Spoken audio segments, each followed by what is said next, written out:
That's really an odd space, isn't it? I've never seen anything like that. Something with thumbs had to have made that. Russell uses his parabolic mic and thermal camera to monitor the area where he found strange branch rings in hope that whatever may have made those rings might return. I want to keep this thing in line of sight. Whatever made those might be coming back, and I don't want to miss that.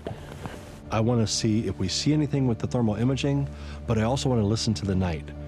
Oftentimes, you'll listen to what sounds like a completely quiet forest, but if you have a parabolic mic, there's so much going on that we can't hear.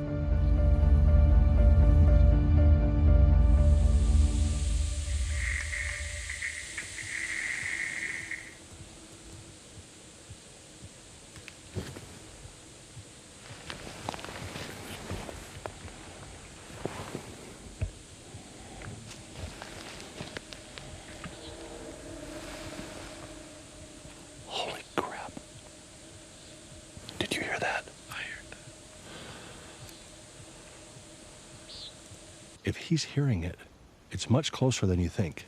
That gave me goosebumps. It almost sounded like a howl. Have you seen anything on there? Nothing.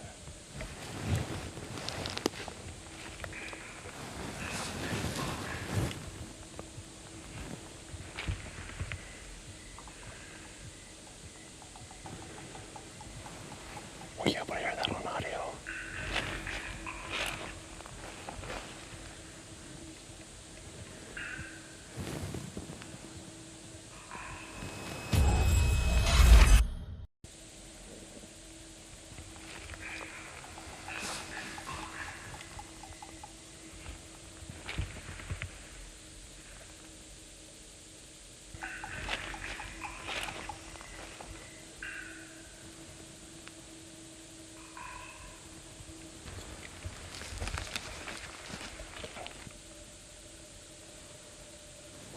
That? That was the most weird sound. It's almost like a tree knock, but almost a woodpecker, but it was different tones. It was just strange. Last night when I approached the culvert, I heard a sound of a rock being thrown into the water. I believe that to be a signal to anything else in the area that there was danger nearby or warning others that we were approaching that area. Tonight, I'm hearing a sound that I've never heard in the forest before.